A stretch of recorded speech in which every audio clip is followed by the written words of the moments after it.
Doa yang sangat elok kita ulang bila dari hotel ke Masjidil Haram ataupun dari hotel ke Masjid Nabawi. Ulang-ulang doa ini. Tapi sebenarnya bukan Masjidil Haram, Masjid Nabawi saja.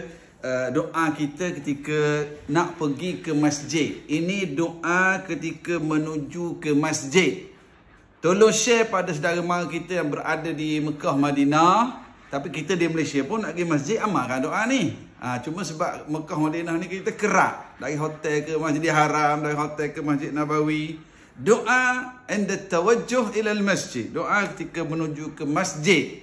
Kita amal doa ni. Allahumma ja'al fi qalbi nura. Ya Allah, jadikan di hatiku cahaya. Wa fi sam'i nura wa fi basari nura. Di pendengaranku cahaya, di penglihatanku cahaya.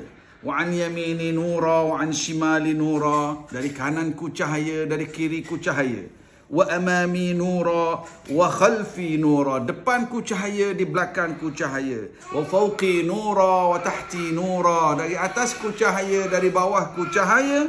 Wa ja'alli nura. Jadikan bagiku cahaya. Nura tu cahaya. Cahaya petunjuk, cahaya hidayah, panduan Allah. Kita berjalan ke Masjidil Haram, jalan ke Masjid Nabawi. Kita di Malaysia ni nak menuju ke masjid. Ini doa ketika menuju ke masjid. Kita amal. Dan tolong share lah. Tolong share pada orang yang berada di Mekah, Madinah.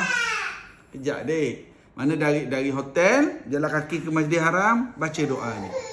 Kita di Malaysia, nak pergi masjid, pergi surau, baca doa ni. Atmim lana nurana ya Allah. Moga-moga Allah Ta'ala kurniakan cahayanya dalam kehidupan kita ini. Kita pakat-pakat amal insya-Allah. Ya.